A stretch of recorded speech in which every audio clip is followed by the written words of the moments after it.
हरे कृष्ण प्रभु जी, दंडवत प्रणाम। हरे कृष्ण प्रभु जी, दंडवत प्रणाम। આપની જ રાહ જોઈએ છે, બસ શરૂ કરીએ। प्रभु जी माळा કરવામાં મન લાગી ગયું તો પ્રભુજી 2 મિનિટ થઈ ગઈ ખબર ના અચ્છા, પડી। કાંઈ વાંધો નહીં, ચાલો શરૂ કરીએ આપણે। ઓમ નમો દેવાય। ઓમ નમો વાસુદેવાય। ઓમ નમો ભગવતે વાસુદેવાય। ઓમ અજ્ઞાનતિમિરાન્ધસ્ય જ્ઞાનાંજન શલાકયા ચક્ષુરુર્મિલિतं येन तस्मै श्री गुरुवे श्री चैतन्य सर्वेष्टं स्थापितं येन भूतले स्वयं रूप कदा मह्यं ददाति स्वपदान्तिकम् वन्देऽहं श्रीगुरु श्रीयुक्तपदकमलं श्रीगुरुवैष्णवाञ्च श्रीरूपं साग्रजातं सगणरघुनाथान्वितं तं सजीवं सादेतं सावधूतं परिजनसहितं श्रीकृष्णचैतन्यदेवं श्रीराधा कृष्णपादान् सगणललिता श्रीशाखां च। हे कृष्ण करुणा सिन्धो दीनबन्धो जगत्पते गोपेश गोपिकान्त राधाकान्त नमस्ते। तप्तकाञ्चन गौराङ्ग श्रीराधे वृन्दावनेश्वरी शुभानुसुते देवी प्रणमामि। हरि वाञ्छाकल्पतरुभ्यश्च कृपा सिन्धुभ्य एव च पतितानां पावनेभ्यो वैष्णवेभ्यो नमो नमो विष्णुपदाय कृष्णपृष्ठाय भूतले मते भक्ति वेदांत स्वामी इति नामि। नमस्ते सरस्वती देवे गौरवाणी प्रचारिणी विशेष शून्यवाद पाश्चात देशतारिणी जय श्री कृष्ण चैतन्य प्रभु नित्यानंद श्री अद्वैत श्रीवासावृंद। हरे कृष्ण कृष्ण कृष्ण हरे हरे हरे राम राम राम हरे हरे। आनंद कोटि वैष्णव वृंद की जय, शिला प्रभुपाद की जय, भगवत गीता की जय, सदगुरुदेव की जय, श्री राधे गोविंद की जय। हरे कृष्ण सर्व भक्तों ने। हरे कृष्ण कृत्रिम प्रभु जी, धन्यवाद कृत्रिम प्रभु जी। हरे कृष्ण सर्वे ने, श्रीला प्रभुपाद की जय, श्री राधा गोविंद प्रणाम।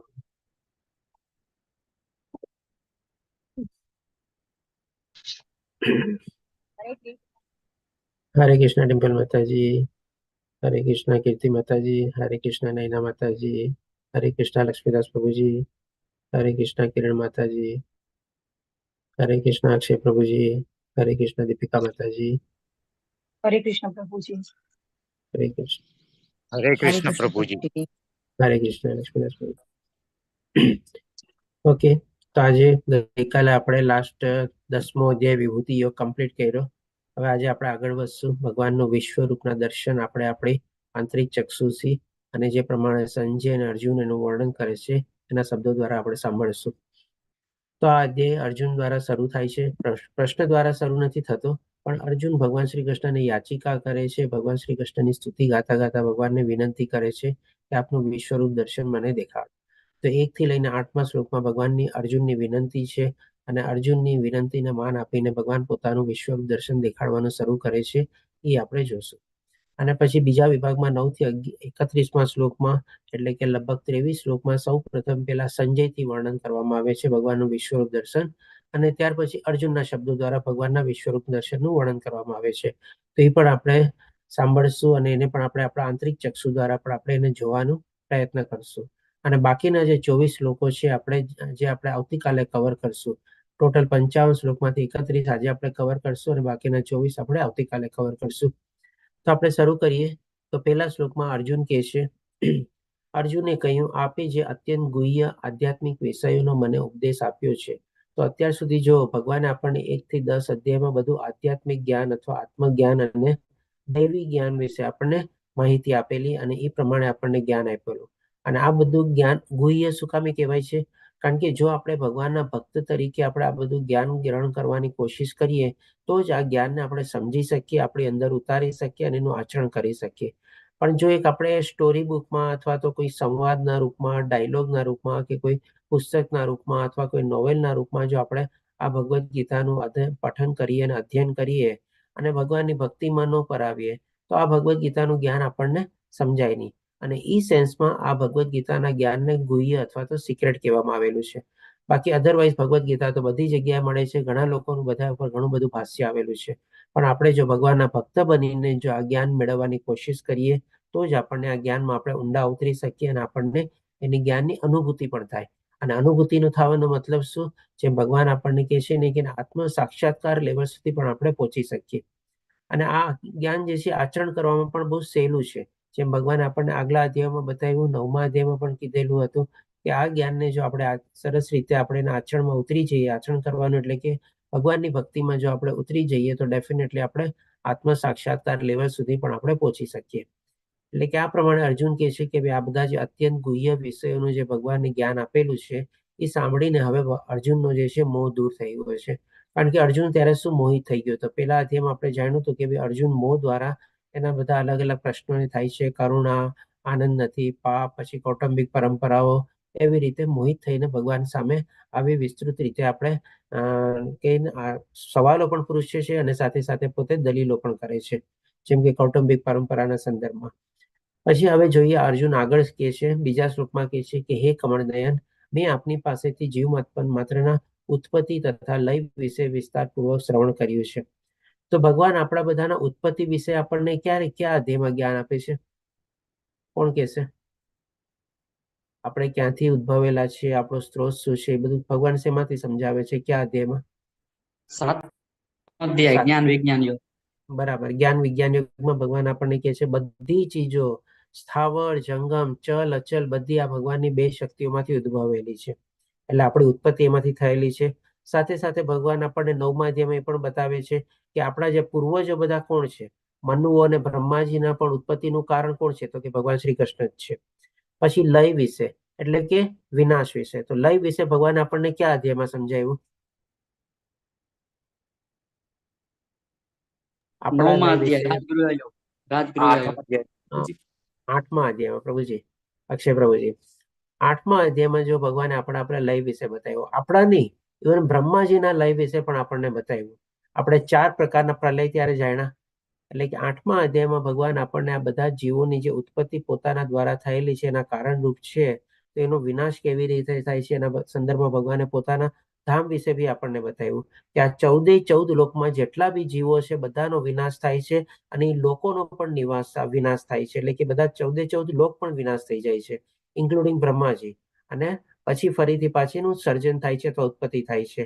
એ પણ આપણે જાણ્યું 8મા અધ્યાયમાં. પછી હવે કહે છે અને આપના અક્ષય મહિમાનો પણ અનુભવ કર્યો છે. અક્ષય મહિમાનો ભગવાને ક્યાં અનુભવ કરાવ્યો અર્જુનને? હરે કૃષ્ણ. કેમ ભૂલી ગયા? આપણે લાસ્ટ 10મો અધ્યાય તો કવર કર્યો, વિભૂતિ યોગ. 9મા અધ્યાયમાં પણ ભગવાને થોડું ઘણું સંક્ષિપ્તમાં બતાવ્યું હતું, 7મા અધ્યાયમાં પણ ઓર સંક્ષિપ્તમાં બતાવ્યું હતું, અને 10મા અધ્યાયમાં એકદમ વિસ્તૃત રૂપમાં બતાવ્યું. જ્યારે ભગવાનને અર્જુને વિનંતી કરી કે કેવી કેવી રીતે આ બધાની મોજૂદગી છે અથવા બધી જગ્યાએ આપની હાજરી છે, કેવી રીતે આ વ્યાપક રૂપમાં બધી જગ્યાએ છવાયેલા છો કે જેથી કરીને આપણું ચિંતન અને સ્મરણ કરી શકું. એટલે તો ભગવાન 19 થી લઈને 39મા શ્લોકમાં જે આપણે ગઈકાલે જ કવર કર્યું, વિભૂતિ યોગ બતાવ્યો, એટલે કે છે ને અક્ષય મહિમાનો પણ અનુભવ કર્યો. એટલે કે આ બધું જે ભગવાને અત્યાર સુધી બતાવ્યું અથવા તો જે જ્ઞાન આપ્યું એ પણ અહીંયા અર્જુન છે ને સ્તુતિના રૂપમાં બધું સમરાઇઝ કરે છે. તો આપણે પણ શું છે આ બધું ચીજ થોડું ઘણું રિકનેક્ટ કરવું જોઈએ અને ખ્યાલ રાખવો જોઈએ કે જેથી કરીને આપણે પણ જ્યારે આપણે ભગવાનનું સ્મરણ અને ચિંતન કરવામાં છે ને આપણને બહુ સહેલાઈ થઈ જાય. ઘણી વાર જો આપણા મનમાંથી ક્યારેક ભગવાન આપણે ભૂલી જઈએ, કોઈક એવા પ્રસંગ આવી જાય, કોઈક એવી સ્થિતિ આવી જાય, કોઈક એવી ઘટના બની જાય કે આપણે એમાં જ વધારે ને વધારે પ્રવૃત્ત થઈ જઈએ. તો આ બધું ચીજ ફરીથી આપણે યાદ કરીએ ને એટલે ફરીથી આપણે ભગવાન સાથે આપણે જોડાઈ જઈએ, ભગવાનનું સ્મરણ અને ચિંતન આપણા મનમાં આવી જાય. પછી આ 3જા શ્લોકમાં જે અર્જુન આગળ કહે છે કે હે પુરુષોત્તમ, હે પરમેશ્વર, હું આપને સ્વયં આપના જણાવ્યા પ્રમાણેના આપના વાસ્તવિક રૂપને મારી સમક્ષ જોઈ રહ્યો છું. એટલે કે જે પ્રમાણે બધું ભગવાને બતાવ્યું એ રૂપમાં તો ભગવાનને અત્યારે જોઈ જ રહ્યો છે, કારણ કે જે પ્રમાણે ભગવાને બધું બતાવ્યું હતું અને વર્ણન કર્યું હતું અર્જુન સાંભળતો હતો અને એ પ્રમાણે બધું અત્યારે જોઈ રહ્યો છે ભગવાનના વાસ્તવિક રૂપને.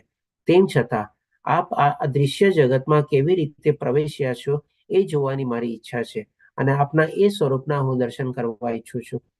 એટલે કે કયા સ્વરૂપના દર્શન ઈચ્છા કરવા ભગવાન અર્જુનની ઈચ્છા થાય છે?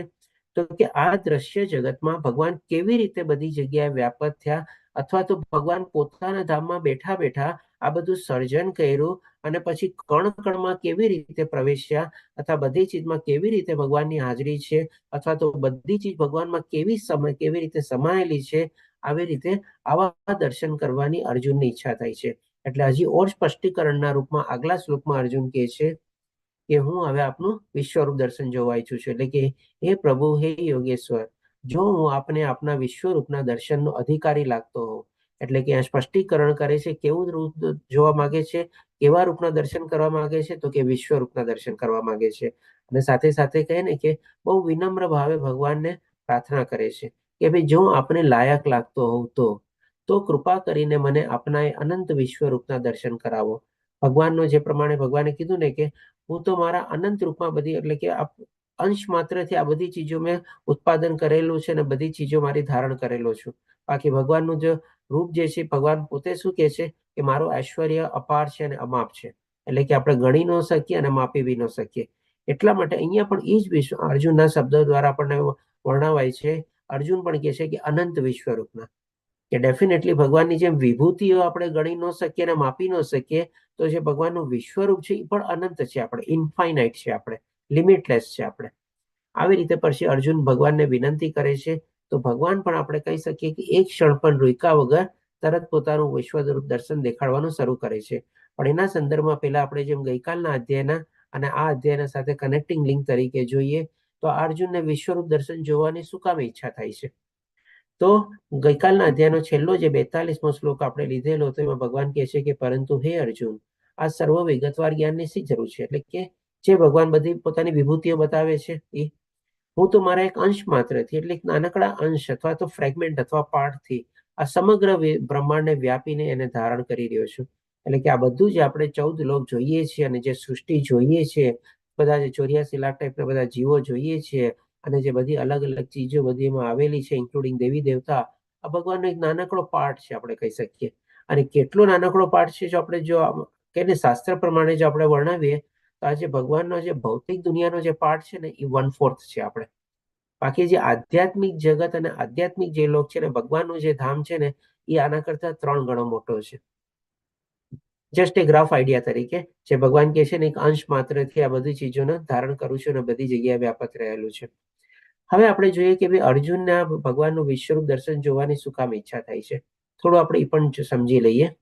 કારણ કે જો આ સંદર્ભના અહીંયા કે આ શ્લોક દ્વારા અર્જુનને ડેફિનેટલી એમ થાય છે કે જો આ બધી ચીજ ભગવાનનો એક અંશ માત્ર છે તો ભગવાનનું આખું અથવા અનંત વિશ્વરૂપ કેવું મોટું હશે?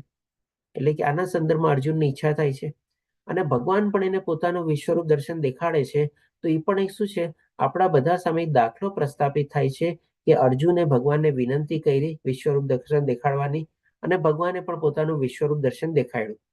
અને બીજું આપણે શું છે કે ભગવાન એટલા માટે વિશ્વરૂપ દર્શન દેખાડે છે કે ભાઈ ત્યારે શું છે, દૂર બેઠેલા જે સંજય હતા જેને દિવ્ય ચક્ષુ પ્રદાન થયેલી હતી એ પણ પોતાના દિવ્ય ચક્ષુ દ્વારા આખા વિશ્વરૂપ દર્શનનું વર્ણન છે ને ત્યાં બેઠેલા એના મહારાજ ધૃતરાષ્ટ્રને વર્ણવે છે. અને ત્રીજું એક શું પ્રસ્થાપિત થાય છે કે માની લો ભવિષ્યમાં પણ આવા કોઈ કહેવાતા પોતાની જાતને ભગવાન અથવા માનીને કે ભાઈ હું તો ભગવાન છું. આ કલયુગમાં કાંઈ પણ થઈ શકે. કોઈ પણ એવા આ વ્યક્તિ ઉભા થઈને કે ભાઈ ચાલો હું પણ ભગવાન છું ને એવા કંઈક 2-4 ચમત્કાર કરીને દેખાડે આર્ટિફિશિયલ રીતે કે કાંઈ પણ, તો આપણે પણ શું છે અર્જુન દ્વારા જે પ્રમાણે એણે ભગવાનને કીધું કે વિશ્વરૂપ દર્શન દેખાડો, તો આપણા માટે પણ એક દાખલો પ્રસ્થાપિત થઈ જાય છે કે આપણે પણ એવી કોઈ વ્યક્તિને કહી શકીએ કે ભાઈ હા તમે તમારી જાતને ભગવાન કહો છો, તો જેમ ભગવાન કૃષ્ણએ પોતાનું વિશ્વરૂપ દર્શન દેખાડ્યું, આપ બી કૃપા કરો મને આપના વિશ્વરૂપ દર્શન દેખાડવાની. એટલે કે આ 2-3 ચીજ દ્વારા આપણે સમજી શકીએ છીએ કે સુકામે અર્જુને કીધું અને સુકામે ભગવાને પોતાનું વિશ્વરૂપ દર્શન દેખાડ્યું. હવે આપણે આગળ વધતા જોઈએ તો ભગવાન પોતાના વિશ્વરૂપ દર્શન 5મા શ્લોકથી આમ કહીએ તો દેખાડવાનું શરૂ કરી દે છે. તો પૂર્ણ પુરુષોત્તમ પરમેશ્વર બોલ્યા, હે અર્જુન, હે પાર્થ, હવે તું મારી વિભૂતિઓને જો. જે વિભૂતિઓ ભગવાને બધી બતાવેલી હતી હવે એ પોતાના શબ્દો દ્વારા વર્ણવેલી હતી.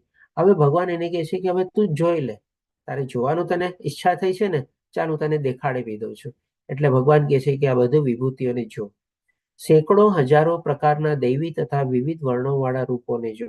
ડેફિનેટલી બધા જે દેવી દેવતાઓ છે બધાના અલગ અલગ રૂપો છે, અલગ અલગ એ લોકો શસ્ત્રો ધારણ કરેલા હોય છે, અલગ અલગ એ લોકોના વાહનો હોય છે, અલગ અલગ અલંકારો અને આભૂષણો દ્વારા એ લોકો સજ્જ હોય છે.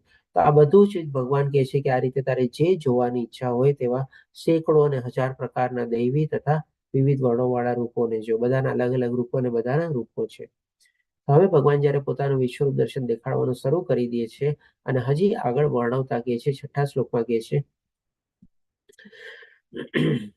કે હે ભારત, હવે તું અહીં આદિત્યો, વસુઓ, રુદ્રો, અશ્વિની કુમારો, એટલે કે જેમ આપણે જાણ્યું હતું ને કે 12 આદિત્યો, પછી આપણે 8 વસુઓ અને 11 રુદ્રો અને આ 2 અશ્વિની કુમારો. તો જો તમે આનો સરવાળો ખાલી કરો ને તો 12 ને 8 20 અને 11 31 અને 2 33. તો એકચ્યુઅલી જેમ આપણામાં કહેવાય છે ને 33 કરોડ દેવતા, 33 કોટી દેવતા. તો કોટીનો મિનિંગ આપણે બધા જાણીએ છીએ કે 2 મિનિંગ થઈ શકે. એક તો કોટી એટલે કરોડ અને બીજું કોટી એટલે કે ટાઈપ, એટલે કે કેટલા અલગ અલગ વિભાગ છે અથવા પ્રકાર પ્રમાણે. તો અહીંયા એકચ્યુઅલી 33 કોટીનો મતલબ એટલે કે આપણે 33 પ્રકાર છે. તો આ બધા શું છે, આમાં બધા દેવી દેવતાઓનો વાસ થયેલો છે. 12 આદિત્યો, 8 વસુઓ, 11 રુદ્રો અને 2 અશ્વિની કુમાર, એટલે કે 33 થઈ ગયા. આમાં બધા દેવી દેવતાઓ આવેલા છે. પછી મરુતો તથા અન્ય દેવોના વિભિન્ન રૂપોને જો. એવા અનેક આશ્ચર્યમય રૂપોને જો કે જેમને પૂર્વે કોઈએ ક્યારેય જોયા નથી કે સાંભળ્યા નથી. ડેફિનેટલી એવા ઘણા બધા દેવી દેવતાઓ બી હોઈ શકે કે જેને આપણે આજ સુધી જોયા બી ન હોય અને સાંભળ્યું બી ન હોય. અને આ જે ભગવાનનું વિશ્વરૂપ દર્શન જે છે એમાં ભગવાન કહે છે કે આ તને જે કાંઈ પણ આશ્ચર્ય ચીજ, ખાલી દેવી દેવતાઓ નહીં, જે કાંઈ પણ એવી નવી નવી ચીજો, વસ્તુઓ, બધી અલગ અલગ પ્રકારના યોનિઓ, તારે જે જોવું એ બધું તું અત્યારે આમાં જોઈ શકીશ, અથવા તે ક્યારેય સાંભળ્યું નહીં હશે એવું પણ તારે ચીજ બધી તને આમાં દેખાશે. હજી આગળ વર્ણવતા ભગવાન શ્રી કૃષ્ણ કહે છે 7મા શ્લોકમાં, હે અર્જુન, તું જે કંઈ જોવા ઈચ્છે છે તે હમણાં જ મારા દેહમાં જો. એટલે કે ભગવાનનું જ્યારે વિશ્વરૂપ દર્શન દેખાડવાની વિનંતી કરે છે ત્યારે ભગવાન એને એમ નથી કહેતા કે ઊભો રહે. ભગવાન ઇન્સ્ટન્ટલી તરત 5મા શ્લોકથી શરૂઆત કરી દે છે વિશ્વરૂપ દર્શન દેખાડવાની. સાથે સાથે એ પણ એમ નથી કહેતા કે તારે જો આ ચીજ જોવી ને તો અહીંયા જો, બીજી ચીજ જોવી ને તો એના માટે મારે તારે બીજી જગ્યાએ મારે તને લઈ જવું પડશે. એવું નથી. જેમ આપણે માની લો કોઈ દુકાનમાં આપણે શોપિંગ કરવા ગયા હોય અને આપણે કહીએ ને કે આપણને જે જોવાની ઈચ્છા હોય તો દુકાનદાર આપણને ક્યારેક ક્યારેક શું કે ભાઈ અત્યારે મારે શોરૂમમાં થોડી ઘણી આ ડિસ્પ્લે આઇટમમાં રાખેલી છે એ હું તમને દેખાડું છું, પણ બાકી જો પછી તમારે વધારે જોવાની ઈચ્છા હોય ને, વધારે કલર, વધારે આઇટમ ને વધારે ડિઝાઇન ને વધારે પ્રિન્ટ વાળી જો તમારે સાડી જોતી હોય, માતાજી માની લો દુકાનમાં સાડીની દુકાનમાં લેવા જાય, તમને ખ્યાલ છે આપણે લગભગ 50 સાડી ખૂંદી વળીએ ત્યારે કદાચ એમાંથી માંડ એક આપણે લઈએ અને કદાચ હોઈ શકે કે 50 આપણે એને કહીએ ના મને પસંદ નથી આવી, હું તો થઈ ચાલતી. એટલે ત્યારે દુકાનદાર ઘણી વાર શું કરે કે ભાઈ તમને જે ગમે છે ને થોડી ઘણી અત્યારે છે, બાકી મારા ગોડાઉનમાં પડી છે, મારા બીજા શોરૂમમાં પડી છે, ત્યાંથી મારે લાવવી પડશે. ભગવાન એમ નથી કહેતા એને. ભગવાન એને શું કહે છે, તારે જે જોવું હોય ને બધું જ અત્યારે જ જો અહીંયા, અને બધું અહીંયા જ જો. અને પણ ક્યાં જો, તો કે આ મારા શરીરમાં અથવા મારા દેહમાં તને બધું દેખાશે. પછી કહે છે તું અત્યારે તને ભવિષ્યમાં પણ જે જોવા ઈચ્છતો હોય તે સર્વ આ વિશ્વરૂપમાં જોઈ શકીશ. એટલે કે એવું નથી ખાલી અર્જુનને વર્તમાન દેખાણું હતું, પણ ઇવન ભવિષ્ય પણ જે જોવાનું હોય, કારણ કે અર્જુને ભવિષ્ય પણ જોયેલું હતું. અને આપણે અર્જુનના શબ્દો દ્વારા જ આપણે સાંભળશું કે અર્જુને પણ ભવિષ્યમાં શું જોયું હતું. એટલે કે વર્તમાન અને ભવિષ્ય બંને ચીજ અર્જુનને ભગવાન કહે છે કે તને બધું અહીંયા જ દેખાશે. અહીં એક જ સ્થાનમાં સ્થાવર તથા જંગમ બધું સંપૂર્ણપણે અવસ્થિત છે. એટલે કે એવું નથી કે ભાઈ જે અહીંયા બધી તને ચલાયમાન અથવા જે મૂવિંગ ચીજ છે એ તને દેખાશે, અને જે આપણે સ્થાવર છે અથવા જે જંગમ છે અથવા તો જેને આપણે કહી શકીએ કે જે મૂવ ન થતી હોય એના માટે તારે બીજી જગ્યાએ જવાની જરૂર નથી, એ ચીજ પણ તું અહીંયા જ જોઈ શકીશ. એટલે કે આ રીતે ભગવાન પોતાના વિશ્વરૂપ દર્શન દેખાડવાનું સંભળાવતો આગળ હજી કે છે 8મા શ્લોકમાં કે હવે જ્યારે અર્જુન ભગવાનને અર્જુન ભગવાનનું વિશ્વરૂપ જોઈ શકતો નથી ત્યારે, કારણ કે ભગવાને તો 5મા શ્લોકથી દેખાડવાનું શરૂ કરી દીધું.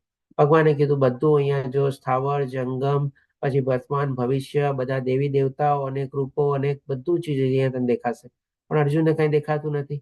અર્જુન તો આંખ મીચોડે છે, અરે આમ ક્યાં ભગવાન કહે છે વિશ્વરૂપ દર્શન, હું તો કઈ નથી દેખાતું, આમ આજુબાજુ જોવે છે બધું. એટલે કે ભગવાન હવે એને દિવ્ય ચક્ષુ પ્રદાન કરે છે. તો 8મા શ્લોકમાં કહે છે પરંતુ તું મને તારી આ વર્તમાન આંખે જોઈ શકીશ નહીં.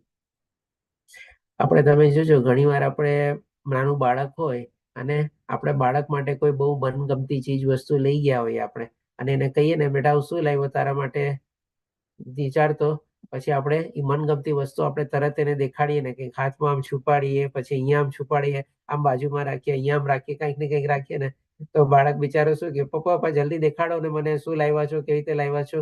તો અહીંયા પણ ભગવાન છે ને અર્જુન જયારે આંખ મિચોડતો થઈ જાય છે અને અર્જુન જોઈ શકતો નથી, તો ત્યારે આવી રીતે કહે છે કે તું મારા વર્તમાન આંખે જોઈ શકીશ નહીં, તેથી હું તને દિવ્ય નેત્રો પ્રદાન કરું છું, અને હવે તું મારા યોગ ઐશ્વર્યને જો. એટલે કે ત્યાર પછી ભગવાન અર્જુનને દિવ્ય ચક્ષુ પ્રદાન કરે છે અને ત્યાર પછી અર્જુનને પોતાનું ભગવાનનું વિશ્વરૂપ દર્શન દેખાવે છે. અહીંયા સંદર્ભમાં આપણે જોઈએ તો પહેલો વિભાગ આપણે કમ્પ્લીટ થયું, કારણ કે ભગવાનને અર્જુને યાચિકા કરી, વિનંતી કરી કે આપણે આપણા વિશ્વરૂપ દર્શન જોવાની ઈચ્છા રાખું છું, અને ભગવાને દેખાડવાનું શરૂ કરી દીધું. પણ હવે જે અર્જુન અને સંજયના જે શબ્દો દ્વારા એ લોકોને જે દિવ્ય ચક્ષુ પ્રદાન થયા પછી જે વિશ્વરૂપ દર્શન દેખાય છે એ આપણે હવે એ લોકોના શબ્દો દ્વારા સાંભળશું અને આપણે પણ એને સમજવાની કોશિશ કરશું આપણા આંતરિક ચક્ષુ દ્વારા, કારણ કે આપણી પાસે તો દિવ્ય ચક્ષુ અત્યારે છે નહીં. તો હવે જોઈએ સૌથી પહેલા સંજયના શબ્દો આવશે. 9 થી 31મા શ્લોકમાં પહેલા સંજયના શબ્દો આવશે, પછી આપણે અર્જુનના શબ્દો આવશે. સંજયના શબ્દો શું કામે પહેલા આવશે? કારણ કે અર્જુન જોવે ભગવાનનું વિશ્વરૂપ દર્શન એની પહેલા સંજય ઓલરેડી દેખાવાનું એને શરૂ બી થઈ ગયું, એને જોવાનું બી શરૂ કરી દીધું અને વર્ણવવાનું પણ શરૂ કરી દીધું હતું એના મારા ધૃતરાષ્ટ્રને.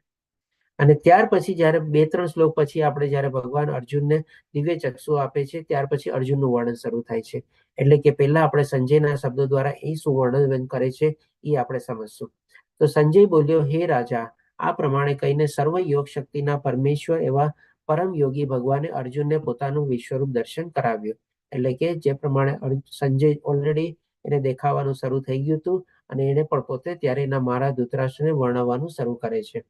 હજી બધા સંજયના શબ્દો આગળ આવશે. તો 10મા શ્લોકમાં અને 11મા શ્લોકમાં સંજય કહે છે, અર્જુને તે વિશ્વરૂપમાં અસંખ્ય મુખ, અસંખ્ય નેત્ર તથા અસંખ્ય આશ્ચર્યમય દ્રશ્યો જોયા.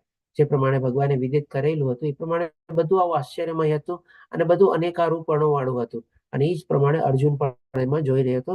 પણ આ શબ્દો કોના છે? તો કે સંજયના શબ્દો છે. આ રૂપ અનેક દિવ્ય આભૂષણોથી અલંકૃત હતું અને અન્ય દિવ્ય શસ્ત્રોથી સજ્જ હતું. એટલે કે અહીંયા શું છે, અર્જુન બધા દેવી દેવતાઓને જોવે છે, એ સમજવાનું આપણે લેવાનું છે. તેથી તે દૈવી માળાઓ તથા વસ્ત્રથી શોભતું હતું અને અનેક સુગંધી દ્રવ્યોના વિલેપન વાળું હતું.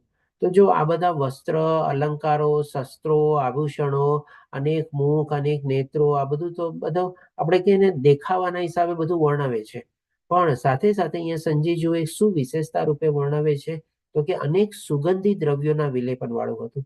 હવે એટલે દૂર બેઠા બેઠા હસ્તિનાપુર બેઠા બેઠા એને ક્યાંથી સુગંધ આવવા માંડી? એને ક્યાંથી એવા બધાનું સુગંધ આવવા માંડી? એટલે કે એ સંદર્ભમાં આપણે સમજવાનું છે કે ત્યારે સંજયને ખાલી દિવ્ય ચક્ષુ પ્રદાન નહોતા થયા, પણ બાકી બધી ઇન્દ્રિયો પણ એને છે ને દિવ્ય થઈ ગઈ હતી. કારણ કે તમને ખ્યાલ હોય તો પહેલા અધ્યાયમાં પણ સંજય શું વર્ણવે છે કે જે બધા શંખનાદ થયા એના દ્વારા કૌરવોના હૃદયોને વિદીર્ણ કરી નાખ્યા. તો આવો જે શંખનાદ સાંભળે છે એ સાંભળી બી શકતો હતો ત્યાં બેઠો બેઠો સંજય. સંજયને ખાલી દિવ્ય ચક્ષુ એટલે કે દિવ્ય આંખ પ્રદાન નહોતી થઈ, પણ આપણે કહી શકીએ નહીં બાકી બધી ઇન્દ્રિયો પણ છે ને દિવ્ય થઈ ગઈ હતી, કે જેથી કરીને બધું સાંભળી બી શકતો હતો સૂંઘી બી શકતો હતો અને અનુભવી બી શકતો હતો. અનુભવી કેવી રીતે? તો કે ભાઈ અત્યારે તેને સુગંધ આવે છે એની અનુભવ થાય છે. બીજું તમે પહેલા અધ્યાયમાં પણ એને જે પ્રમાણે બન્યું ને, કૌરવોના હૃદયને વિદીર્ણ કર્યા, એટલે કે કૌરવોના હૃદયમાં કેવી ઇફેક્ટ થઈ એની અનુભૂતિ ત્યાં સંજય કરી શકતો હતો. એટલે કે આ દ્વારા આપણે સમજી શકીએ છીએ કે સંજયની જે બધા ઇન્દ્રિયો ત્યારે દિવ્ય થયેલી હતી અને બધું જ આશ્ચર્યમય, તેજમય, અસીમ તથા સર્વવ્યાપક હતું. આવી રીતે અર્જુન જોવે છે અને સંજય વર્ણવે છે. હજી આગળ હવે 12મા શ્લોકમાં એક સરસ મજાની કમ્પેરિઝન આપીને કહે છે કે આ કેટલું દિવ્ય, કેટલું પ્રકાશમય અને કેટલું તેજમય હતું. તો સંજય કહે છે, આકાશમાં જો હજારો સૂર્ય એક જ સમયે એક સાથે ઉદય પામે તો તેમનો પ્રકાશ કદાચ પરમ પુરુષોત્તમના આ વિશ્વરૂપના દેદીપ્યમાન તેજ સમાન થઈ શકે. એટલે કે સંજય જે છે ભગવાનનું જે તેજોમય જે રૂપ હતું, વિશ્વરૂપ દર્શન અનેક આશ્ચર્યવાળું ભરેલું હતું, અનેક તેજસ્વી હતું, એની કમ્પેરિઝન એની સાથે કરે છે તો કે ભાઈ આકાશમાં જ્યારે સૂર્ય ઉગે ને એનું જે તેજ અને પ્રકાશ હોય, આપણે શું છે આ મૃત્યુ લોકમાં એકમાત્ર જે સૂર્ય સવારના પૂર્વમાં ઉગે છે, કેવી રીતે બધી જગ્યાએ અજવાળું છવાઈ જાય છે. આપણા એકમાત્ર જો અજવાળું થવાનો સ્ત્રોત હોય તો આપણે કહી શકીએ કે ભાઈ સૂર્ય છે, બાકી બધી શક્તિઓ એમાંથી જ આવેલી છે. પણ અહીંયા તો શું જે સંજય વર્ણવે છે, એક સૂરજ નહીં, બે સૂરજ નહીં, 10 સૂરજ નહીં, 100, 200, 500 સૂરજ નહીં, પણ એવા હજારો ને હજારો સૂર્ય પણ આકાશમાં એક સાથે એક જ સમયે જો ઉદય પામે એટલે ઉગે, એટલે તમે વિચારી શકો છો કે કેટલું તેજોમય હશે, કેટલું અજવાળું થઈ ગયું હશે, કેટલો પ્રકાશ હશે, અથવા તો કેટલી ઉર્જા હશે એમાં. આ રીતે સંજય એ વર્ણવે છે અને કમ્પેર કરે છે ભગવાનનું તેજોમય અને પ્રકાશમય રૂપને, અને જે વિશ્વરૂપના દેદીપ્યમાન તેજ સમાન થઈ શકે. એટલે કે કદાચ જો આવા 1000 સૂર્ય એક સાથે ઉગે ને તો અહીંયા જે ભગવાનનું તેજોમય અને પ્રકાશમય જે વિશ્વરૂપ દર્શન છે ને, કદાચ એની બરાબરી કરી શકે, પણ કોઈ ગેરંટી નથી. આ જસ્ટ એક ઇમેજિનેશન સંજય વાપરે છે. હવે પછી આગળ કહે છે કે 13મા શ્લોકમાં કહે છે, તે વખતે અર્જુનને ભગવાનના વિશ્વરૂપમાં એક જ સ્થાનમાં રહેલા હજારો ભાગોમાં વિભક્ત બ્રહ્માંડના અનેક આવિર્ભાવોનું દર્શન થયું. એટલે કે અહીંયા પણ જેમ ભગવાને કીધું હતું ને કે તારે જે જોવું હોય વર્તમાન, ભવિષ્ય બધું તને એક જ સ્થાનમાં, એક જ દેહમાં દેખાશે, એને ક્યાંય બીજે જવાની જરૂર નથી. તો હવે અર્જુનને શું છે, એવું એક બ્રહ્માંડ અને એક ગ્રહો નહીં, પણ આવા અનેક બ્રહ્માંડો અને આવા અનેક ગ્રહો જે છે એ બધું ભગવાનના એક જ વિશ્વરૂપ દર્શનમાં ત્યારે એક જ સ્થાનમાં ભગવાનના એ દેહમાં ત્યારે જોવે છે. કે છે ને કે હજારો ભાગોમાં વિભક્ત બ્રહ્માંડના, એટલે કે અલગ અલગ પાર્ટ થયેલા હતા.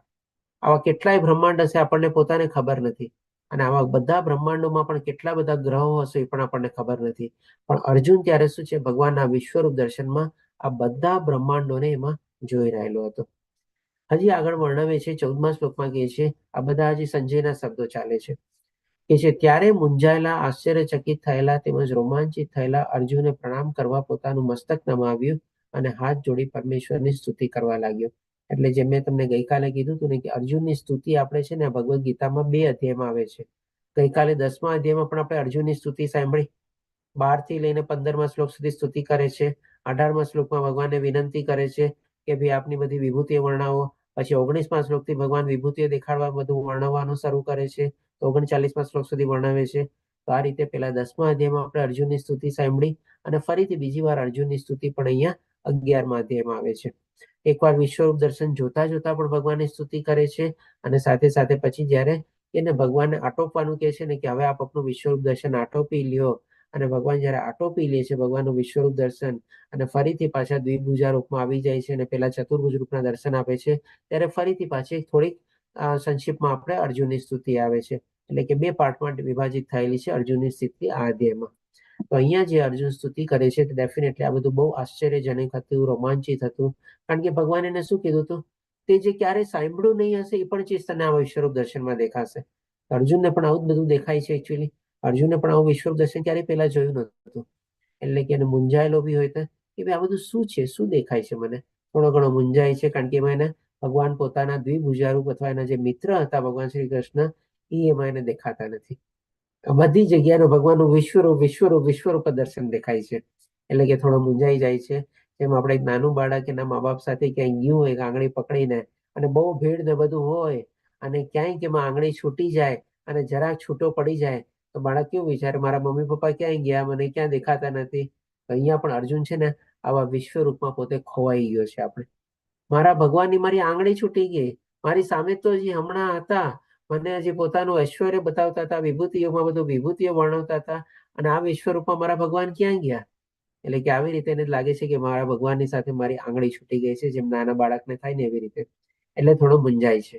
મૂંઝાયેલા, આશ્ચર્યચકિત થયેલા, રોમાંચિત થયેલા અર્જુનને આવી રીતે ભગવાન પછી પ્રણામ કરવા લાગે છે અને મસ્તક નમાવીને ભગવાનની સ્તુતિ કરે છે.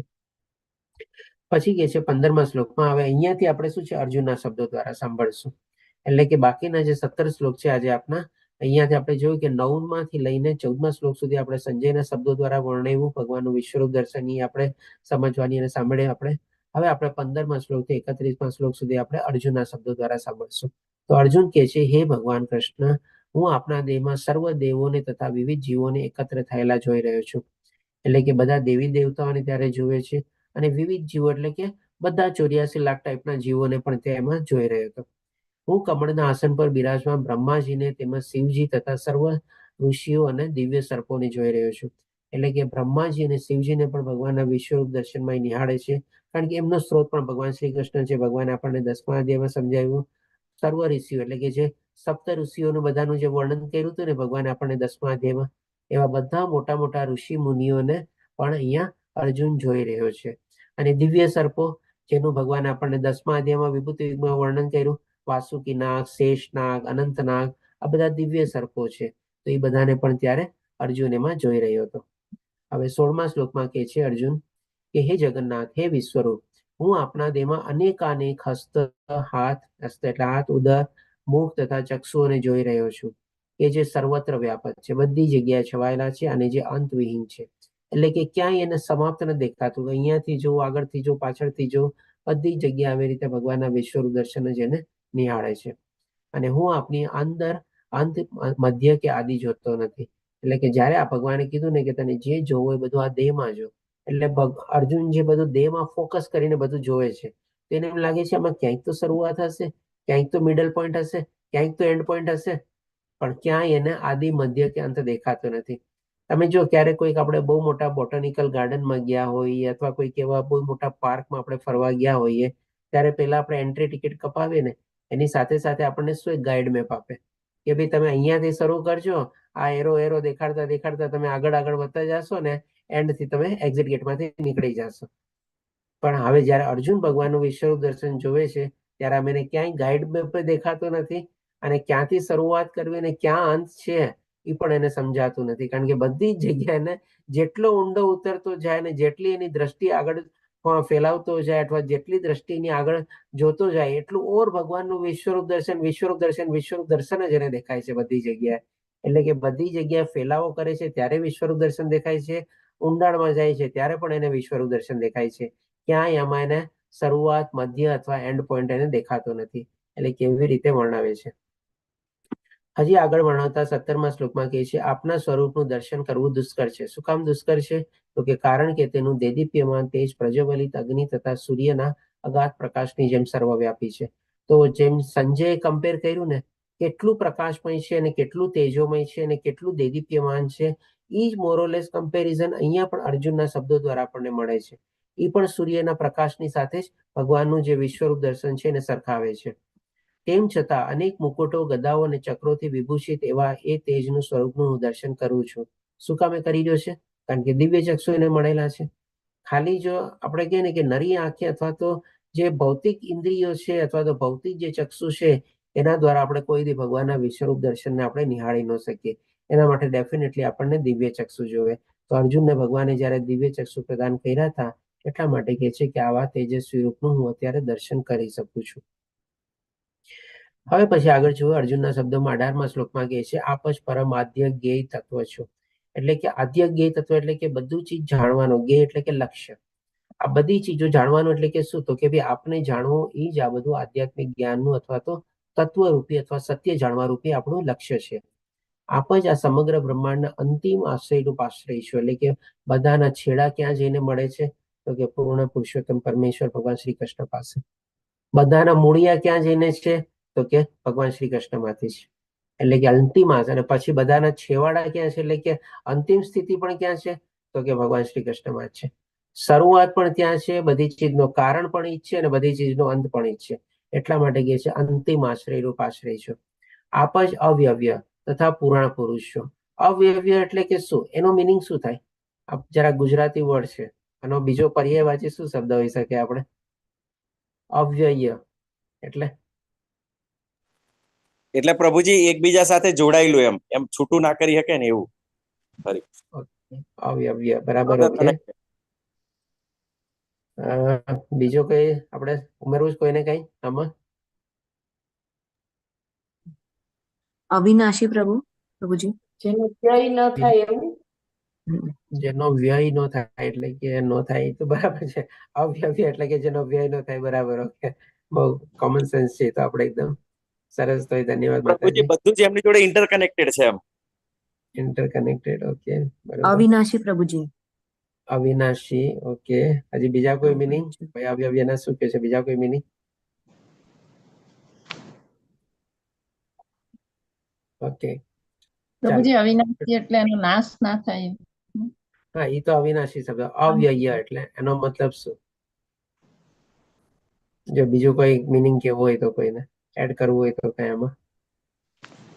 એટલે ક્યારેય વિખેરાય નહીં પ્રભુજી, કેમ કે બધું છે ને, ક્યારેય બધું વિખેરાય. બધું દેખાઈ રહ્યું છે ને ચારે બાજુ, એને તો એનો અંત નથી આવતો. હરે કૃષ્ણ.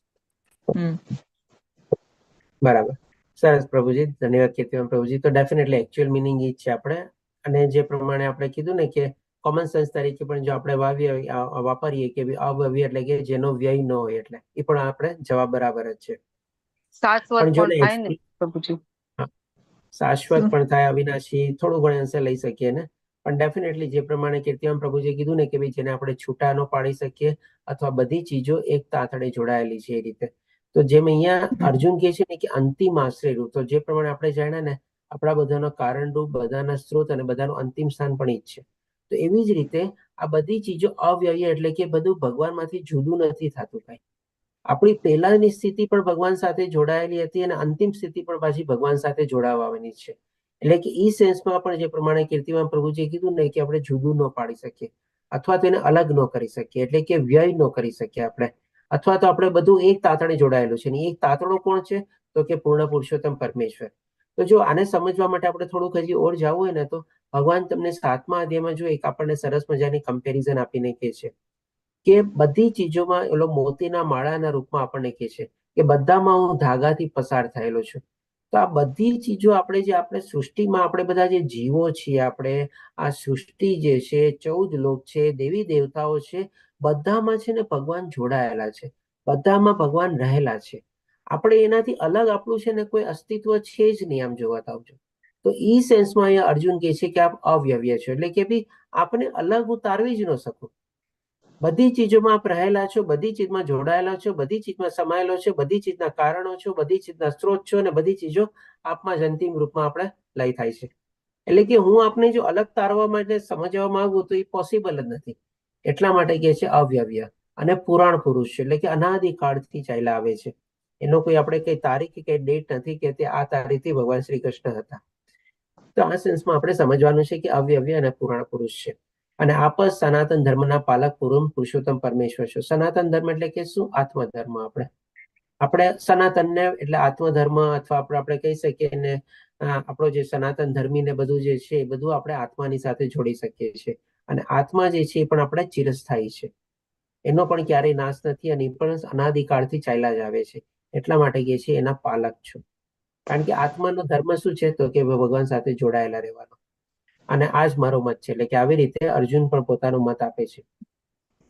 હવે આગળ 19મા શ્લોકમાં ભગવાન કહે છે, અર્જુન કહે છે, આપ આદિ મધ્ય તથા અંતથી રહી છે. એટલે કે નથી આપની શરૂઆત, નથી આપનો મધ્ય કે નથી આપનો અંત, આ બધાથી પરે છો. એ પ્રમાણે આગલા પણ આપણે સમજ્યા કે ભાઈ કે એક્ઝામ્પલ આપણે સમજ્યા ને કે ગાઈડ મેપ આપણને આપે અને શરૂઆત કરીએ અને એન્ડ નીકળી જઈએ, તો ડેફિનેટલી આ બધા ભગવાનથી ઉપર છે. ભગવાનનું કોઈ આદિ પણ આપણે ગોતી ન શકીએ કે આ તારીખ અને આ મુહૂર્ત અથવા આ સમયથી ભગવાન પૂર્ણ પુરુષોત્તમ પરમેશ્વર ઇન એક્ઝિસ્ટન્સ અથવા અસ્તિત્વમાં આવ્યા. ભગવાન અનાદિ છે અને આદિ પણ છે. અને આપ અપાર મહિમાશાળી છો. ડેફિનેટલી ભગવાનનો જે મહિમા છે અપાર છે અને અનંત છે. આપની ભુજાઓ અગણિત અને સૂર્ય તથા ચંદ્ર આપણી આંખો છે. તો અહીંયા જે અર્જુન ભગવાનની આંખોને સૂર્ય અને ચંદ્રની સાથે એટલા માટે કમ્પેરિઝન કરે છે કારણ કે સૂર્ય જેવો ભગવાન આપણે શીતળ પ્રકાશ આપે છે અને ઉષ્ણતા આપે છે, અને ચંદ્રની જેમ આપણને છાંયો આપે છે અને શીતળતા આપે છે. એટલા માટે ભગવાનની બે આંખોની સૂર્ય અને ચંદ્રની સાથે આપણે કમ્પેર કરીએ છીએ. હું આપના મુખમાંથી પ્રજ્વલિત અગ્નિ નીકળતો તથા આપના તેજથી આ સંપૂર્ણ બ્રહ્માંડને તપતું જોઈ રહ્યો છું. એટલે કે ડેફિનેટલી જેમ ભગવાને કીધું હતું ને કે સૂર્ય અને અગ્નિ, અને તમને ખ્યાલ હોય તો આપણે ગઈકાલે જયારે વિભૂતિ યોગ લીધેલું હતું તેમાં ભગવાન અર્જુન ભગવાન કહે છે ને કે બધાની પાછળનો અગ્નિ તરીકે છું. અને 8 સ્ત્રોત આપણે જોયા હતા કે પૃથ્વી, જળ, અગ્નિ, વાયુ, આકાશ, સૂર્ય, ચંદ્ર અને તારાગ્રહ. આ બધાના આપણે સ્ત્રોત તરીકે કોણ છે? ઉર્જા, પ્રકાશ કે જે કાંઈ પણ આપણને મળે છે એમાંથી એનો ભગવાન શ્રી કૃષ્ણ અગ્નિના રૂપમાં એ બધામાં શક્તિઓ પૂરી પાડે છે. એટલા માટે અહીંયા અર્જુન પણ એ રીતે વર્ણવે છે કે આપણા મુખમાંથી પ્રજ્વલિત અગ્નિ નીકળતો, એટલે જે ભગવાનના મુખમાંથી અગ્નિ અને જે તેજ નીકળે છે એના દ્વારા સૂર્ય પણ પ્રકાશિત થાય છે, સૂર્યની જ આપણને ઉષ્ણતા મળે છે, અને એના જ દ્વારા આપણને બાકી બધી ચીજોની આપણને અગ્નિની ઉષ્ણતા છે એ પણ એના દ્વારા જ આપણને મળે છે. અને એના દ્વારા આપણે આ સમગ્ર બ્રહ્માંડને તપતું જોઈ રહ્યા છે. એટલે એકમાત્ર જે આપણો સોર્સ ઓફ એનર્જી છે સૂર્ય, એ પણ ભગવાનમાંથી કેવી રીતે આવે છે એ અહીંયા અર્જુન આપણને સમજાવે છે. હવે પછી ભગવાન 20મા શ્લોકમાં કહે છે, અર્જુન કહે છે આપણને, આપ કેવળ એક છો, તેમ છતાં આપ આકાશ તથા સર્વલોક તેમજ તેમની વચ્ચે રહેલા સમગ્ર આકાશમાં વ્યાપેલા છો. એટલે કે અહીંયા જે હવે અર્જુન જે વર્ણવે છે એક તરીકે વર્ણવે છે ને એક તરીકે કેવી રીતે વર્ણવે છે તો કે ભાઈ જેટલા લોકો છે, ઉચ્ચતર જે બધા લોકો છે, લોકો મીન્સ એટલે ગ્રહ મંડળો બધા, અહીંયા લોકો એટલે કે માણસો નહીં, આપણે લોકો એટલે કે જે બધા ઉચ્ચતર જે બધા લોકો છે, આપણે આજે મૃત્યુલોકની ઉપર બધા જે 6 લોક આવેલા છે અને જે નીચેના પાછા બીજા 7 લોક છે, એટલે કે 14 લોકોને એમાં એક રૂપ છો. એટલે કે ભગવાનને જો અત્યારે વિશ્વરૂપ દર્શન જે નિહાળી રહ્યો હતો એ આજુબાજુ બધી જગ્યાએથી ઉપર ફેલાયેલું જ હતું, પણ એટલું જ ઉપર અને નીચે બી હતું, અને એટલું જ ઊંચું એને દેખાય છે અને એટલું જ એને નીચું બી દેખાય છે. એટલા માટે કે છે આપ કેવલ એક છો અને આકાશ ઉપરના બધા સર્વલોક તેમજ વચ્ચે રહેલા બધા પાતાળ લોક ને આ બધામાં ભગવાન વ્યાપેલા છે અને સર્વત્ર છવાયેલા છે. એ ભગવાનના વિશ્વરૂપ દર્શન દ્વારા અર્જુન ત્યારે નિહાળી રહ્યો હતો. હે મહાત્મા, આપના વિસ્મયજનક તથા ઉગ્ર રૂપને જોઈ બધા લોક ભયભીત થઈ જાય. અહીંયા પણ બધા લોક એટલે કે બધા ઉચ્ચતર બધા અને નીચેતર જે બધા લોક છે એ બધા ભયભીત થાય છે. કારણ કે જેમાં અસુર લોકો પણ છે ને થોડું ઘણું આપણે આંશિક રૂપમાં ભગવાનનું વિશ્વરૂપ દર્શન નિહાળે છે. એ પણ આપણે અર્જુનના શબ્દો દ્વારા જ આપણે આગલા શ્લોકમાં સાંભળશું કે અસુરો પણ ત્યારે ભગવાનનું વિશ્વરૂપ દર્શન નિહાળી રહ્યા હતા. કે છે દેવોના સમસ્ત સમૂહ આપના શરણે આવી રહ્યા છે. તો ઉચ્ચતર જે બધા લોકો છે એમાં બધા દેવી દેવતાઓનો વાસ છે. તો જ્યારે દેવી દેવતાઓને આવા ભગવાનના વિશ્વરૂપના દર્શન થાય છે ત્યારે પણ ભગવાનના શરણે આવે છે. કારણ કે એ લોકોને પણ કદાચ પહેલી વાર જોવા મળ્યું હોય, કારણ કે ભગવાને આપણને પહેલા શું કીધું હતું, આજથી કોઈએ ન જોયું હોય એવું તો આશ્ચર્યજનક અને તે કોઈ સાંભળ્યું ન હોય એવું પણ તને આ બધું વિશ્વરૂપમાં દેખાશે. તો હોઈ શકે બધા દેવી દેવતાઓ પણ પહેલી વાર વિશ્વરૂપ દર્શન જોયું હોય. તો જ્યારે એ લોકો દેવી દેવતાઓ ભગવાનના વિશ્વરૂપ દર્શનને જોવે છે ત્યારે એ લોકો ભગવાનના શરણે આવે છે અને આપણામાં પ્રવેશી રહ્યા છે, એટલે કે ભગવાનના ગુણગાન ને બધું ગાય છે. અને તેઓમાંના કેટલાક ભયભીત થઈને આપણી હાથ જોડીને આપણી પ્રાર્થના કરી રહ્યા છે. એટલે કે કોઈક લોકો શું છે, ગભરાઈ જાય. હોઈ શકે બધાને આ બધું જ્ઞાન ન હોય અથવા એ રીતે પહેલી વાર જોતા હોય તો જેમ અર્જુન આશ્ચર્ય પામ્યો અને અર્જુન પણ ભયભીત થયેલો હતો. આગલા શ્લોકોમાં આપણે અર્જુનના શબ્દો દ્વારા સાંભળશું. અર્જુન પણ કહેશે કે ભાઈ હવે હું મારું બેલેન્સ જાળવી શકતું નથી અને હું પણ હવે ભયભીત થયેલો છું. તો આવી જ રીતે ત્યારે પણ લોકો થોડા ઘણા ભયભીત થયેલા હોય અને આપણી પ્રાર્થના કરી રહ્યા છે. મહર્ષિઓ તથા સિદ્ધોના વૃંદો કલ્યાણ થાઓ એમ કહી વૈદિક મંત્રોના ગાન વડે આપની સ્તુતિ કરી રહ્યા છે. તો જે પ્રમાણે અર્જુને ભગવાનની સ્તુતિ કરી વિશ્વરૂપ દર્શન જોઈને, એવી જ રીતે દેવી દેવતાઓને પણ જેને બધાને જ્ઞાન હતું એ લોકો પણ આવી રીતે ભગવાનના ગુણગાન ગાય છે અને ભગવાનની સ્તુતિઓ કરે છે. એ રીતે અર્જુન વર્ણવે છે. હવે પછી 22મા શ્લોકમાં કહે છે શિવજીના સર્વ આવિર્ભાવો અને આદિત્ય, એટલે કે 11 જે શિવજીના આપણે 11 રુદ્ર રૂપ છે એ પ્રમાણે આ બધા આવિર્ભાવો.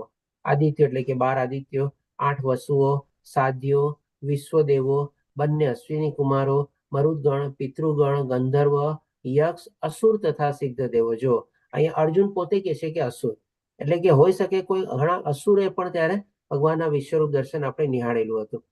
તમને ખ્યાલ હોય તો બલિ મહારાજ જે છે આપણે એ પણ આપણે નીચે અસુરના લોકમાં જ આપણે એ લોકોના દ્વારપાલમાં જાય છે આપણે.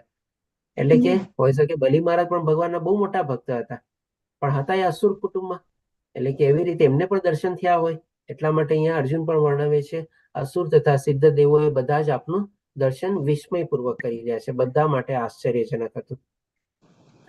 હવે પછી 23મા શ્લોકમાં આજે આગળ અર્જુન વર્ણવે છે, હે મહાબાહુ, આપના અનેક મુખ, નેત્ર, બાહુ, જાંઘો, ચરણ, ઉદર તથા ભયાનક દાંતોવાળા વિરાટ રૂપને જોઈને દેવો સહિત તેઓ બધા લોકો અત્યંત વ્યથિત થયા છે. એટલે કે જે પ્રમાણે આગલા શ્લોકમાં અર્જુને વર્ણવ્યું, કોઈક લોકો ગભરાઈ ગયા હતા, કોઈક લોકો ભયભીત થયેલા હતા, અને હવે કોઈક લોકો અહીંયા વ્યથિત બી થયેલા છે. તે જ પ્રમાણે હું પણ વ્યથિત થાઉં છું. જે તમે કીધું ને કે ભાઈ અર્જુન પણ પોતે કહેશે, હજી આગળ પોતાની સ્થિતિ વર્ણવશે કે કેવી રીતે પોતે પોતાનું સંતુલન પણ જાળવી શકતો નથી અને થોડો ઘણો વ્યથિત પણ થયેલો છે. કારણ કે આટલું બધું વિકરાળ રૂપ અને વિશ્વરૂપ દર્શન જે છે બધાને પહેલી વાર જોવા મળ્યું હોય, અને એ રીતે ડેફિનેટલી થોડું ઘણું આપણને આશ્ચર્ય તો થાય, અને સાથે સાથે આપણે કહીએ ને પોતાનું પણ આપણે બેલેન્સ ખોઈ બેસીએ. આના સંદર્ભમાં એક દાખલો આપું તમારે. કેમ કે આજે ભગવાનનું વિશ્વરૂપ દર્શન જે છે ને એ આપણે કહીએ ને કે ક્રોધ વાળું રૂપ છે આપણે, અથવા તો ગુસ્સા વાળું રૂપ છે આપણે. તો જેમ આપણે માની લો ઘરે ક્યારેક પિતાશ્રી ઓફિસેથી આવે અને બાળક જેમ ડેઈલી એના પપ્પા પાસે જતો હોય, પપ્પા કરીને જાય, અને પપ્પા બિચારા એને સરસ રીતે ગળે લગાડે એને પોતે ભેટે ને બધું કરે. પણ ક્યારેક શું હોય, જેમ કે ઓફિસમાં કંઈક એવો અનબનાવ બની ગયો હોય, માની લો એનું ધાર્યું ન થયું હોય, કોઈ કર્મચારી કંઈક ભૂલ કરી હોય, કંઈક નુકસાન થયું હોય, કોકની પાસેથી પૈસા ઉઘરાવાના હોય, આપવાની ના પાડી દીધી હોય, થોડું ઘણું નુકસાન થઈ ગયું હોય, ત્યારે બહુ ક્રોધિત હોય ને ઓફિસેથી ગુસ્સામાં આવે. હવે ગુસ્સામાં હોય ને ઓલો બાળક રોજિંદાની જેમ જાય પપ્પા પાસે, પપ્પા કરીને, ત્યારે ઓલો પિતા શું, હમણાં બોલાવતો નહીં મને, દોજા હમણાં, મારે દિમાગ ખરાબ છે હમણાં, મને બોલાવાની હિંમત નહીં કરતો. ત્યારે ઓલી માતા શું કરે બિચારી, તરત સમજી જાય કે આજે કઈ ગડબડ લાગે છે. તરત ઓલા બાળકને પોતાની પાસે બોલાવે, બેટા હમણાં શાંત બેસી જા, હું તને ન કહું ને ત્યાં સુધી તારા પપ્પા પાસે જાતો નહીં, એને બોલાવતો નહીં હમણાં. હોય ને તો એકચ્યુઅલી ભગવાનનું વિશ્વરૂપ દર્શન છે ને આ જ છે. જે ભગવાનના ભક્તો હોય ને એને કહીને કે ભગવાનનું આ વિશ્વરૂપ દર્શન જોઈને ઘણીવાર સરપ્રાઈઝ થાય કે આવું ભગવાનનું રૂપ. હું તો મારા સરસ મજાના શ્યામ સુંદર મુરલી મનોધારી રૂપ છે, મુકુટધારી રૂપ છે, બંસીધારી રૂપ છે, એની હું ડેઈલી સેવા કરું છું, એને વાઘા પહેરાવું છું, એનો શૃંગાર કરું છું, એના માટે ભોગ બનાવું છું. ભગવાનનું આવું રૂપ, આવું વિશ્વધારી રૂપ, આવું વિકરાળ રૂપ, આવું ક્રોધિત રૂપ, કેવું આમ સરપ્રાઈઝ થઈ જાય. જેમ ઓલો બાળક બિચાર હોય કેવો સરપ્રાઈઝ થઈ જાય, અચ્છા ઠીક છે મમ્મી, તું નહીં કે ને ત્યાં સુધી નહીં જાઓ, મને બહુ ડર લાગે છે પપ્પા પાસે જવાનું. આવી રીતે આવી જ રીતે ભગવાનના ભક્તોની છે ને પણ આ ભગવાન જયારે ભગવાનનું આ વિશ્વરૂપ દર્શન જોવે ને તો એને પણ થોડું સરપ્રાઈઝ થાય. અહીંયા પણ અર્જુનની જેવી જ હાલત થઈ જાય છે આપણે, એટલે કે છે કે હું પણ વ્યથિત છું. હજી આગળ 24મા શ્લોકમાં કહે છે, હે સર્વવ્યાપી વિષ્ણુ, આકાશને સ્પષ્ટતા તથા તેજસ્વી રંગથી શોભતા આપને આપના વિસ્ફરિત મુખોને અને આપના અત્યંત જ્યોતિર્મય આંખોને જોતા જ મારું ચિત્ત ભયથી વિગ્રહ થયું છે. એટલે કે અહીંયા થોડો ઘણો વ્યથિત છે, હવે ભય બી બતાવે છે. હવે અહીંયા જો જે ભગવાનનું વિશ્વરૂપ દર્શન હતું ને એ બહુ સરસ મજાના અર્જુનના શબ્દો દ્વારા આપણને ક્લિયર થાય છે કે એ જે ભગવાનનું વિશ્વરૂપ દર્શન હતું ને એ કલરફુલ હતું, બ્લેક એન્ડ વ્હાઇટ નહોતું. કારણ કે અહીંયા અર્જુન શું વર્ણવે છે, અનેક તેજસ્વી રંગથી શોભતા. એટલે કે આ બધી ચીજની છે ને આપણે અનુભૂતિ કરવાની છે. બાકી જો આપણે વિશ્વરૂપ દર્શનને આપણે જસ્ટ આમ સાદા શબ્દોમાં પ્લેન લેંગ્વેજમાં આપણે જોઈ લઈએ ને, આપણે આવા વિશ્વરૂપ દર્શનને આપણી અનુભૂતિ દ્વારા આપણે થોડું ઘણું સમજી ન શકીએ. તો આવી જયારે વિશ્વરૂપ દર્શન આપણે આવી અનુભૂતિની સાથે જયારે સમજીએ અને એવી આપણે કહીએ ને કલ્પના કરીએ ને, તો ડેફિનેટલી ભગવાન પણ આપણને ક્યારેક ને ક્યારેક દિવ્ય ચક્ષુ આપવાના જ છે.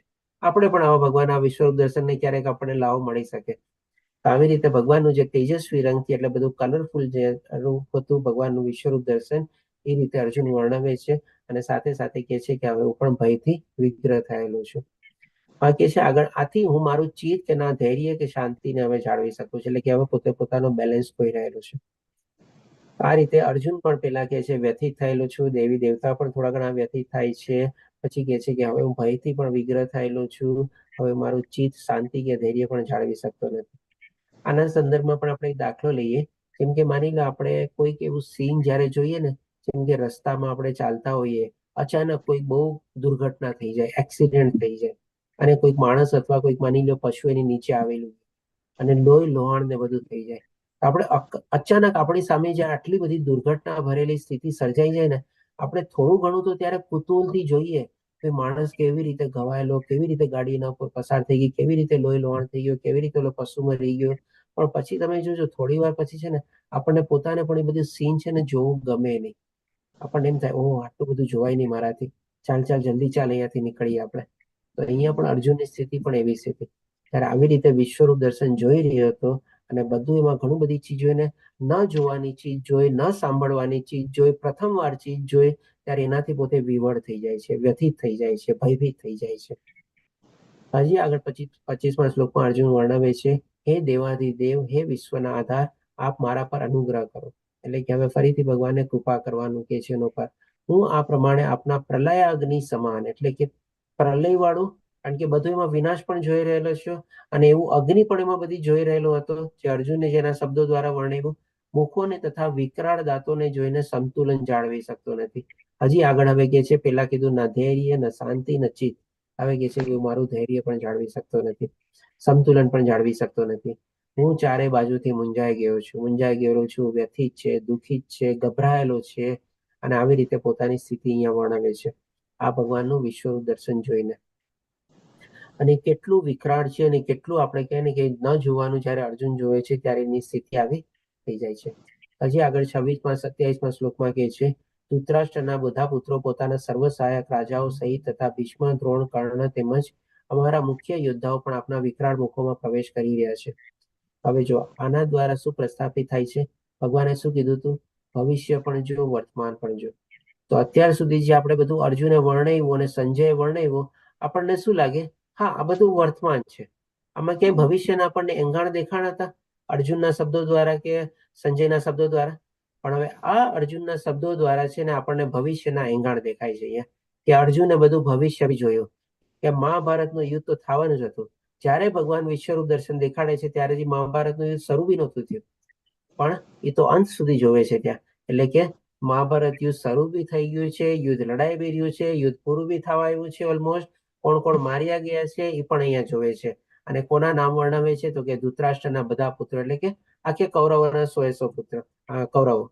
અને પોતાના સર્વસહાયક રાજા, પોતાની સાથેના પણ મોટા મોટા જે બધા ઘણા રાજાઓ હતા તેની સહાયતા માટે આવેલા હતા, એ લોકો પણ વિનાશ પામેલા છે.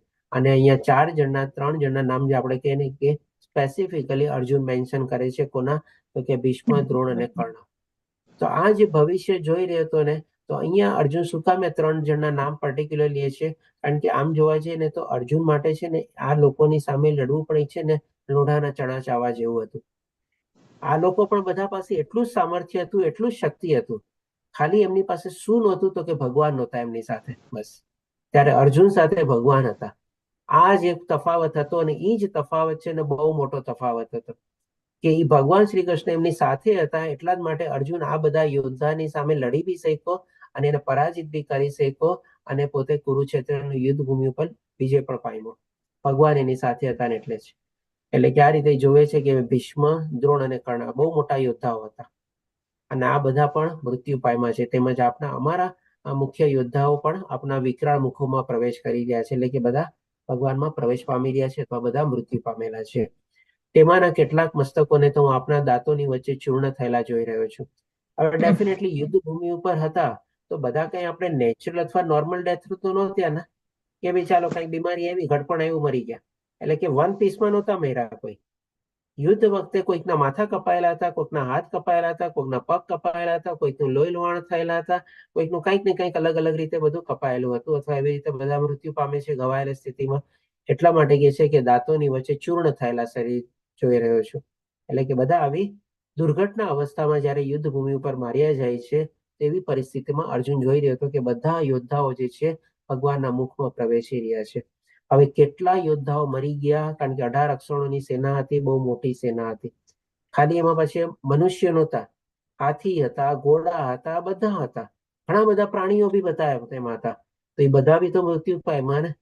તો બધા તો ભગવાનના મુખમાં પ્રવેશ્યા ને, કારણ કે બધાનો અંત તો ઈ જ છે. તો હવે કેવી રીતે ભગવાનના મુખમાં પ્રવેશી રહ્યા છે એ પણ એક સરસ મજાની કમ્પેરિઝન દ્વારા છે અર્જુન વર્ણવે છે. તો 28મા શ્લોકમાં એક કમ્પેરિઝન આપે છે કે જેવી રીતે નદીઓના અનેક નીર સમુદ્રમાં પ્રવેશ કરે છે, તેવી જ રીતે આ સર્વ મહાન યોદ્ધાઓ પણ આપના પ્રજ્વલિત મુખમાં પ્રવેશી રહ્યા છે. એટલે કે આવી રીતે એક ને કે નદીનો પ્રવાહ જે છે ને આપણે નોર્મલ હોય, જ્યારે પોતે એનું બે જગ્યાએ બહુ મોટો ધોધ હોય, જ્યારે એનું ઉદ્ગમ સ્થાન હોય ત્યારે અને જ્યારે સાગરમાં મળતી હોય ત્યારે.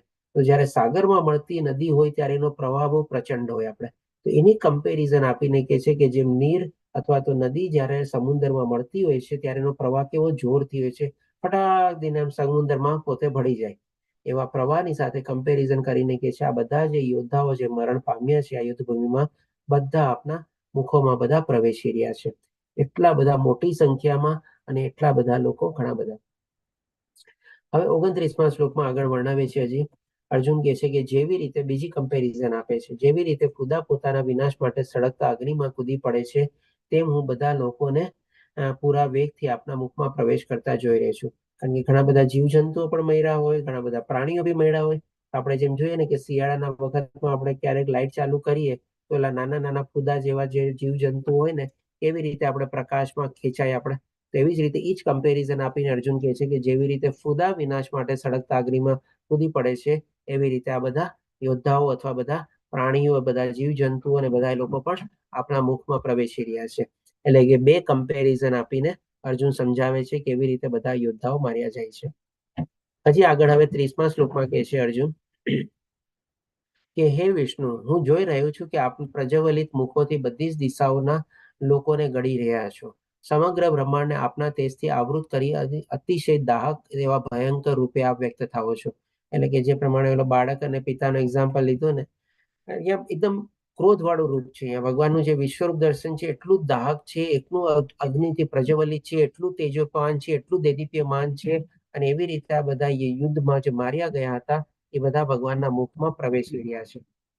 હવે લાસ્ટ એટલે કે છેલ્લા શ્લોકમાં જયારે આપણે લેશું આજે, તેમાં અર્જુન વર્ણવે છે 31મા શ્લોકમાં કહે છે, હે દેવાધિદેવ, આવા ઉગ્રધારી રૂપ આપ કોણ છો? ઉગ્ર રૂપધારી આપ કોણ છો? તે મને કૃપા કરીને કહો. હું આપને નમસ્કાર કરું છું. કૃપા કરી આપ મારી ઉપર પ્રસન્ન થાઓ. આપ આદ્ય ભગવાન છો. હું આપના વિશે જાણવા ઈચ્છું છું, કારણ કે હું આપની આ લીલા પ્રવૃત્તિથી બાબતથી અજાણ છું. ડેફિનેટલી આપણા ભગવાનની એક લીલા જ હતી, જે ભગવાન આ પ્રશ્નના રૂપમાં, જવાબના રૂપમાં આગળ આપણને કાલે વર્ણવશે કે કેવી રીતે અત્યારે ભગવાન પ્રગટ થયેલા છે. ભગવાનનું આ વિશ્વરૂપ ધારણ કરવાનું કે મોટિવ અથવા ઉદ્દેશ શું છે એ ભગવાન આપણને કાલે બતાવશે. અને આવી રીતે અર્જુન પણ એ કહે ને કે આપણે સ્તુતિના રૂપમાં ભગવાનને કહે છે કે આપનું આજે વિકરાળ અથવા વિશ્વરૂપ દર્શન જે હું નિહાળી રહ્યો છું એ જોઈને હું વ્યથિત થયેલો છું, ભયભીત થયેલો છું, મારું સંતુલન જાળવી શકતું નથી. તો કૃપા કરીને મને બતાવો કે આપના આ વિશ્વરૂપ ધારણ કરવાનો પાછળનો ઉદ્દેશ શું છે, અથવા તો આપ શું પુરવાર કરવા માંગો છો, અને અથવા તો આ જે આપની લીલા પ્રવૃત્તિ છે એ મને તો ખબર નથી, તો એનો ઉદ્દેશ શું છે મને જણાવો. તો આ રીતે આપણે અર્જુન અને સંજયના શબ્દો દ્વારા આપણે ભગવાનનું વિશ્વરૂપ દર્શન નિહાળ્યું. અને અહીંયા આપણે આજે 2 વિભાગ કમ્પ્લીટ કર્યા. બાકીના જે 24 શ્લોક છે આપણે આવતીકાલે કવર કરશું. વાંછા કલ્પતરુભ્યશ્ચ કૃપા સિંધુભ્યેવ ચ પતિતાનાં પાવનેભ્યો વૈષ્ણવભ્યો નમો નમઃ. હરે કૃષ્ણ કૃષ્ણ કૃષ્ણ હરે હરે, હરે રામ રામ રામ હરે હરે. શ્રીલ પ્રભુપાદ કી જય. શ્રી રાધા ગોવિંદ પ્રણામ.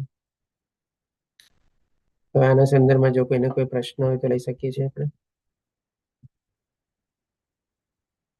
હરે કૃષ્ણ.